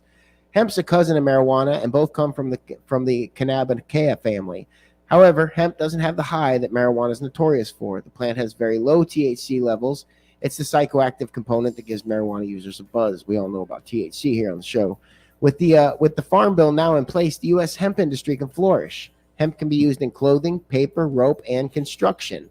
It's also a source of CBD, which is currently a $1 million industry, which actually it might be a $1 billion industry. I would want to look into that. I think that's a little light. I think if they're not specifying in the USA, but globally, it's definitely a $1 billion industry. I said definitely, but I don't know that. CBDs are used for numerous medicinal health and wellness purposes. CBDs has anti-convulsive and anti-inflammatory properties, which we learned early in the show. So do flavonoids, which is pretty wild. People use it to manage anxiety, pain, and other conditions without worrying about getting high. CBD is also making its presence felt in the beauty industry, with serums and skin creams introduced all over the place. I have some friends local that make great stuff, you know. The hemp market is an $800 million industry at the moment. I wish they'd specify if that was the U.S., but the legalization could push it to stratospheric heights. Analysts predict the U.S. market, here we go, could reach $20 billion. The U.S. hemp market could reach $20 billion by 2022. This must be a couple older article. It could even overtake cotton as one of hemp's number one crops. That'd be wild, right? Hemp is the number one crop over cotton, which I think we're on our way. So let's talk about some of these. It gets consumed a lot faster. Right. So let's talk about some of these markets, because that's what I really want to talk about is farmers can grow this stuff, and they can there's great industrial opportunities there for construction and things like that. But let's talk about other things like food. Let's talk about food and beverages. So hemp seeds have high nutritional value. One seed is 25% more omega-3 oils and protein than walnuts. One seed. It's wild. Meanwhile, hemp leaves can be used in salads, and hemp oil is a dietary supplement. The plant can also be used as an alternative to dairy in the form of hemp milk and distilled into any alcoholic drink. Hops and hemp are from the same family, so they're considered as sister species. It's similarity, right? So you can brew alcohol using cannabis. So it's an ideal ingredient in making beer, cider, fruit brandy, vodka, and wine because of its similarities to hops and its fast growth cycle. So you can imagine how wild that is once, say, Smirnoff starts using cannabis leaves or cannabis instead of hemp instead of hops. Like, what a wild experimentation this is going to be. Well, and now are there different strains and all that kind of stuff with hemp just as well and stuff like that? So you can grow and think about the different flavors and different kind of things you could do with that, from like you said, from a food standpoint and stuff. Well, sure. Look at you were going to say something. You were drinking. Well, I was going to say, when I was bouncing in college, we had a beer. It was called Hemp and Ale. It was made with hemp seeds, and we could drink free on the clock when I was bouncing. So that was the only beer I could grab in the beer trough without getting the bartender's attention. So I would drink those all night. And then the Miller Lite rep came in because I was a big guy, and he gave me shirts to wear as a billboard and all that. He's like, "Man, this bar is the #1 hemp and ale bar in the entire state of Kansas." and I started laughing, and he goes, "What are you guys doing?" I'm like, I'm drinking them for free on the clock, and Danny keeps reordering the case, and he goes, "Oh my God, I have to tell somebody real quick," because they were bringing in the reps from the brewery because we were like this magical thing. It was just me getting drunk as a college kid every week. Right.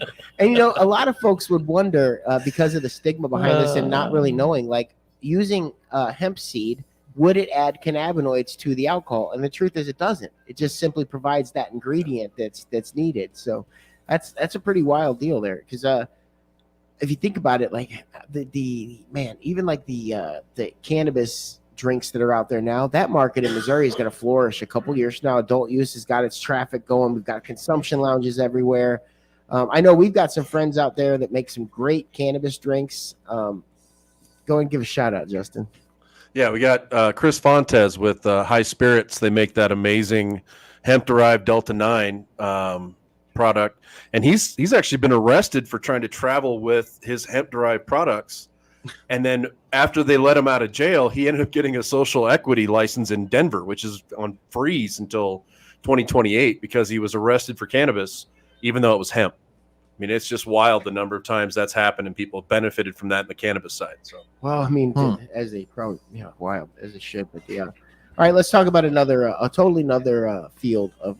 Hold on, let's go back to the healthcare side of what you said. Go for on it. The omega 3s. Go for it. The value of omega 3 fatty acid is it's a really good healthy product. I mean, we don't have enough omega 3s in our body, in our entire food chain. We need more fatty acids, omega 3s. So I'm telling you, from a healthcare perspective, right, the seeds are going to be extremely valuable. That's why in the grain on the cattle side, I mean, there's a lot of opportunity there. And I know what Morgan was talking about is real. Sure. Let's get into that. So livestock, that's another potential market for U.S. hemp, and especially Missouri hemp farmers. That's what I'm kind of thinking about here. Incorporating hemp into the animal feed is an open secret among farmers, but the restrictions placed, meaning they're already doing it in some places, but the restrictions in place for growing the plant has limited its use. But with the government passing a law that allows for the study of the plant's usefulness and possible applications of animal feed, farmers might have more leeway into its use. It'll also open more doors for the U.S. hemp industry. So we know some of these folks that are out here doing these trials, and some of it's tribulations too, trying to figure out how this works and everything. But for me, it comes down to supply and demand on hay and grass, droughts, things like that. Hemp could really come into play for that. I also wonder out loud sometimes, and I know we've talked about it, Tim, if we introduced cannabinoids into the meat that we eat, when they eat it, are we able to get any of that goodness out of that meat? And the answer is yes. 100%. Yeah. The government just doesn't want us to know that. You are what you eat, right? So if the cow's eating hemp and I'm getting good omega 3 fatty acids, you know what I mean? Like there's a lot of plus there. Yeah, before I left Nebraska, I talked to a rancher out in western part of the state, and I don't even know how many head, but they might be the largest rancher in the Midwest for all I know. But they were interested in getting into hemp because they were like, well, we have all this ground that we have to remediate because it's been a commercial feedlot for 60 years. Well, take a wild guess what hemp grows really well in, which is manure. And so these people were going to reclaim that ground and make it healthy again by growing hemp and then feeding it to the cows that made it unhealthy, have healthier cows that then they could get a premium for in the market. I mean, it was this economic waterfall effect of we're just going to grow hemp in some cow poop and call that good. And that's kind of where it went. But the father that ran the farm, it was devil's lettuce. It's evil. It's bad. It's wrong. Get rid of it. And so they never went anywhere with it. That's why I think generational farmers are the ticket up for hemp. I go these folks that are inheriting these properties and these lands. It's just like anything else. Time has its consequences, and one of those consequences with hemp and cannabis is that we have so many more people that are open to having these discussions. Whereas you're right, old Farmer Joe, who just spit his chewing tobacco at your feet when you mentioned marijuana, probably doesn't want to hear a conversation about hemp. Yeah, but the young farmers that are putting the seeds in the ground now are the ones that's going to reap the benefit in the long run. Right. Or even the farmers right now in Missouri that are getting hit by different things in the markets that aren't moving, transportation and fuel really harmed a lot of people this year. So there's an answer there for some of that. Let's not get into fuel can be made with hemp. Amen. All right. One more big market I want to talk about. Justin, do you want to chime in on any I know you don't have a lot of cattle going on around you. No, but we do have plenty of green chili, and there's plenty of people down here that are been growing hatch peppers and all that are now looking at growing hemp or cannabis. It's wild. They see them as almost similar products to grow and all that, and they think it might be a good market for them. So we'll see. Admit it, people are getting tired of the hatch chili. All right, when we get back, you can never get shots fired. Come on. All right. Hey, I'm getting signal from the boss, man. We need to take a break. When we get back, we're going to talk a little bit about the other market, and that's textiles. And then we're going to talk to Rachel from Weed Weather or whatever, talk about the UFC a little bit. And I want to talk about why people are putting CBD in coffee, because does that make sense? Sure does. You guys are listening to Waxy Brown's Flower Power Hour live from the Robust Cannabis Studios here at KKID 92.9.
People always ask me, how do you do it? What's your secret? How long did it take? What kind of dedication do you have? How do you do it every day? Well, the truth is, I'm high as shit most of the time, and I wax off a lot. I mean a lot.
We're the best. High quality. Unique. Premium brand. Different.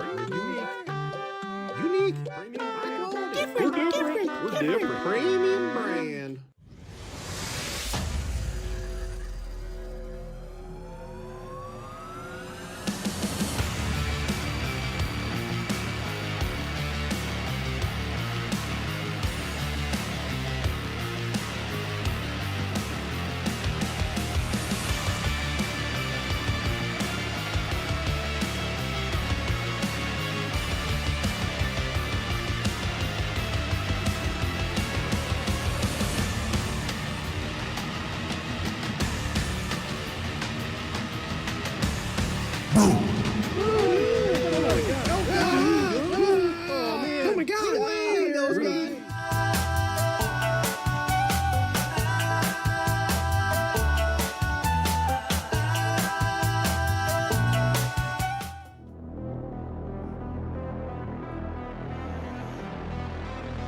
What the hell are you doing?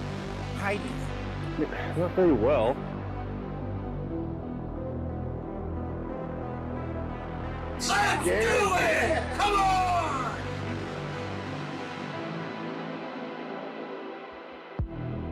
There's a bomb. How about a bomb? There's a bomb. There's a bomb. There's a big bomb. Where?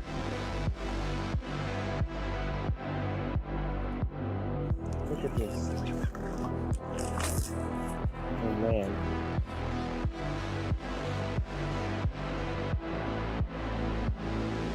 Like right now, I still got a The studios here at K-Kid 92.9. Man, it's been a wild show so far.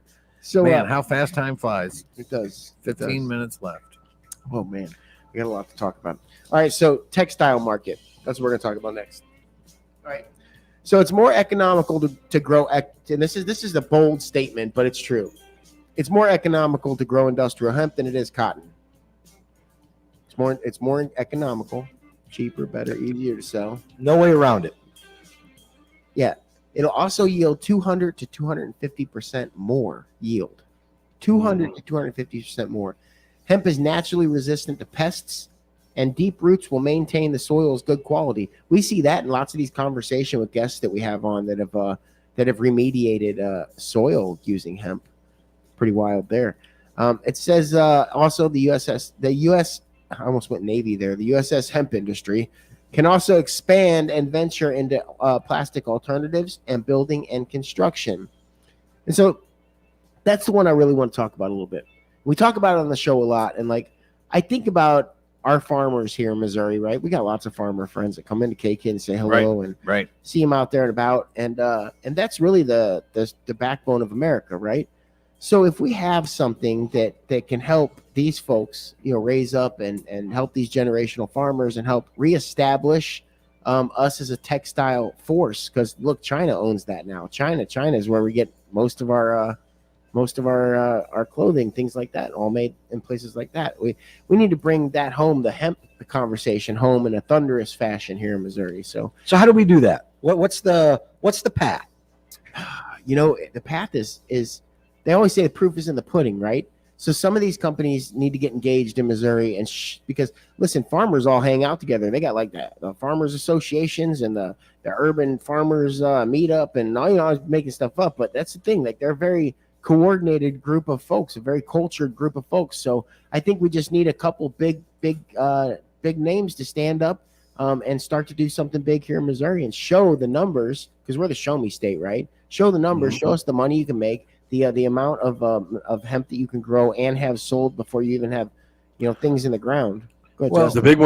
the big one I've seen too is there's no infrastructure in place for a lot of the hemp stuff. So when you talk about growing hemp fiber, if you can get together with a group of people like a Mo Hemp Trade or somebody like that and say, hey, I'm growing hemp, you're growing hemp, let's find a decorticator, somebody that can actually process it and bring that to the state, because it's the chicken before the egg. The decorticators won't show up because no one's committing to grow it, and no one's committing to grow it because no one's got a decorticator. So you got to have that conversation and early. then that person then is the next link to who wants to purchase it. Yeah. Well, I think that's the whole trick is how do I get a contract to know what I'm going to get for my crop? Right. I mean, I'm going to spend money for seed. I'm going to spend money up front, just like I do in corn and beans. And I'm used to that methodology, but I also know where I'm going to sell it at. Well, who was it we had on the air that says that they almost guarantee you they contract you to buy your crop from you? Yeah, Tyler Morgan introduced us to Energy Curve. Energy Curve is a company here in Missouri that has figured that they've done the research. They're into the cattle industry. They're into the growing of it. They've got their own products. So it's coming. And we just have to figure out a way to help them get more farmers to get more seed in the ground. Yep. You know what might help get more farmers involved? If we brought Ray from Weed, Weather, and Whatever on to talk about the weather, so they know that they can grow hemp in Missouri. Does that make sense? Let's bring Ray on. I have a different conversation for Ray.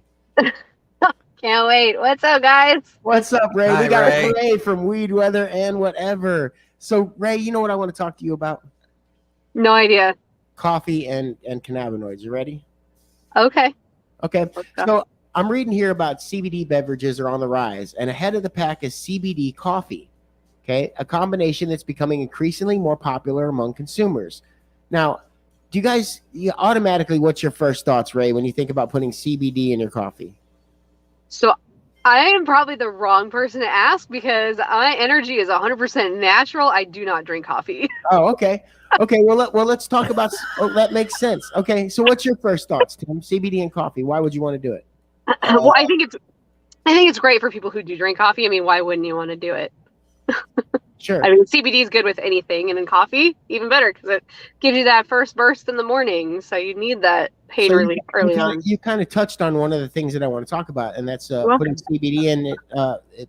Folks drink coffee out there, and it's a good vehicle for CBD for folks that don't want to get tired from CBD, things like that.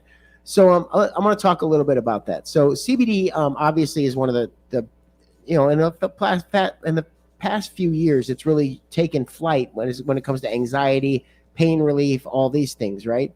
So I want to talk about a little bit about that. So in this age of fitness and dietary concerns, it's no wonder that CBD is attracting consumers from all walks of life.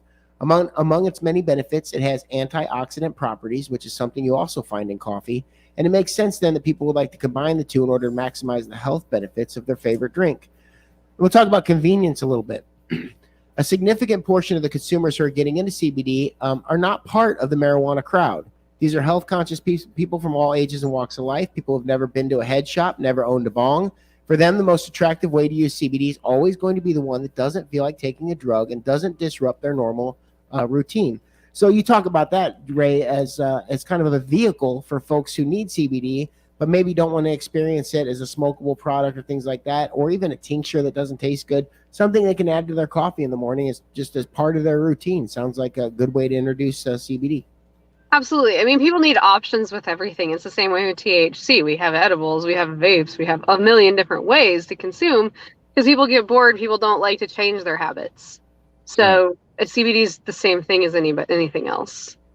Yeah. And so, and it says here anxiety, right? So like coffee is an upper. So it's an anxiety booster, which some people would maybe argue with you about that. Some people need coffee in their hands to calm down at all times. But Steve has his stuff in the air. So it's an upper, it's an anxiety booster. For people who suffer from anxiety disorders, drinking coffee is like pouring gasoline on a fire. However, people don't always get diagnosed with such a disorder early in life. Quite often, they're diagnosed with anxiety disorders. Quite often, those diagnosed with anxiety offers have been drinking coffee for years and are already addicted to the substance.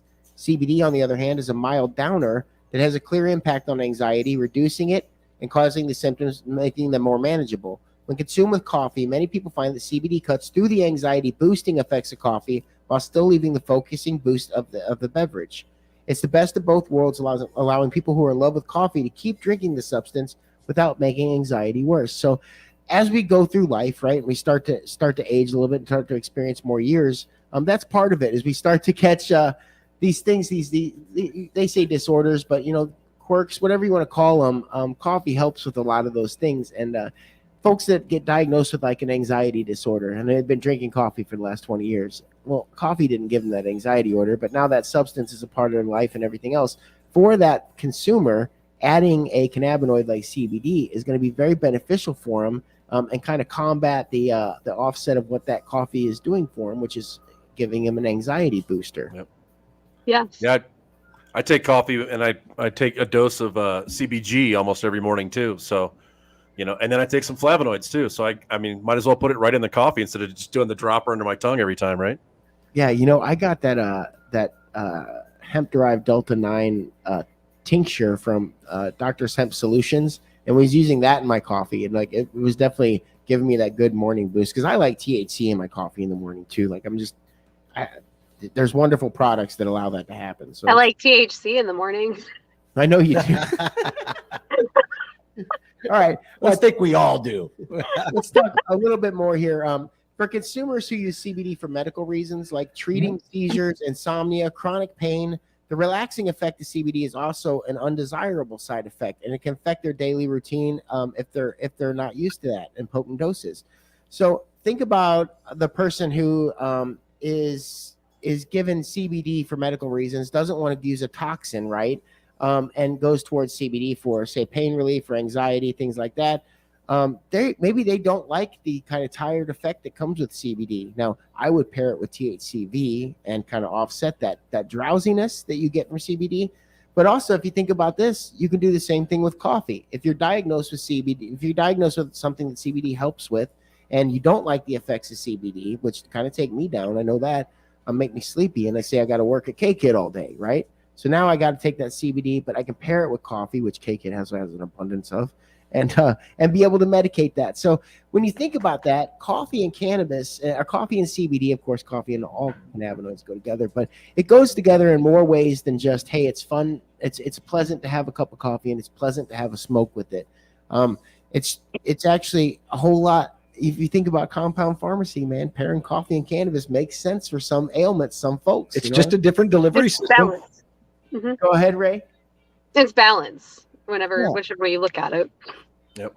Yeah, that is a good way to look at it. So I think about that. I look at the products on the shelves now that are coming, and I look at, when's Folgers going to get in the game? When's when is Coffee Brothers going to get in the game? That's those cats selling all the hotels in America, man. I want CBD options when I wake up in the morning in Minnesota. You know what I mean? Like, I think there's a company that does Canna dips. They're actually like they're CBD infused. I think they're coffee pouches, or it could be mixing up two products. I've seen those. I know what you're talking about.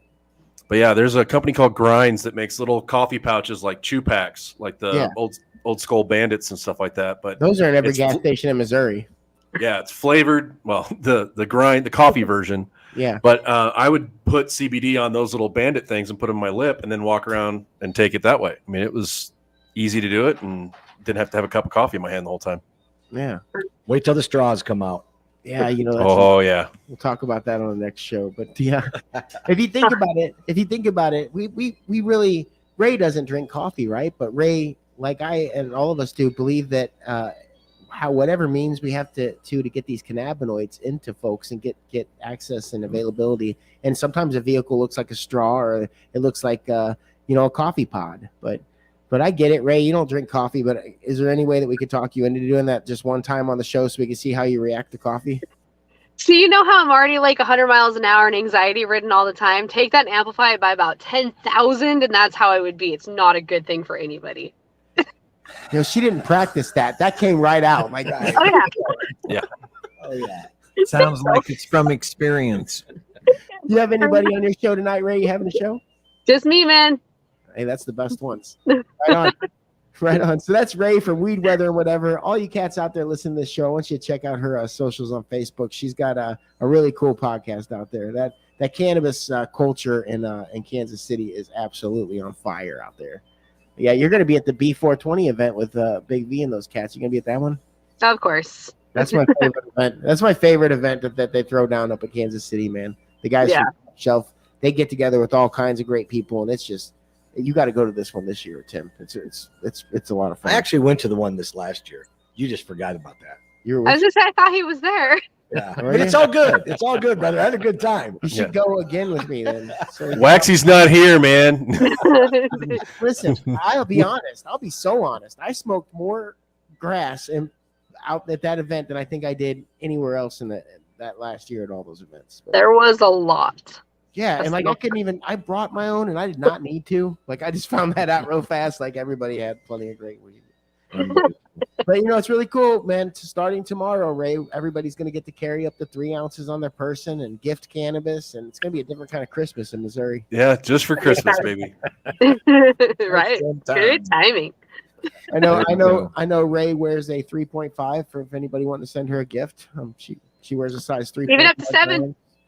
I said, you can make it 7. Oh. She's like, don't limit me. Right. Whoa. Watch out, Missouri. Yeah. 84 would be the limit, though, and I'll take it, Yeah.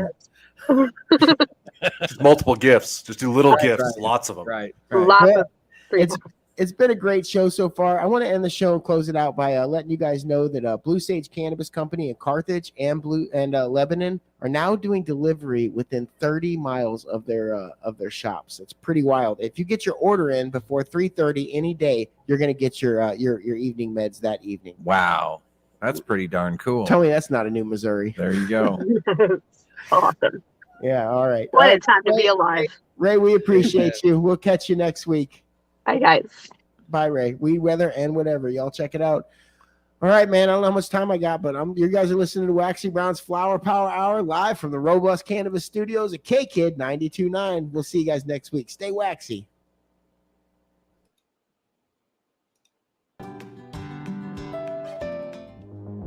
People always ask me, how do you do it?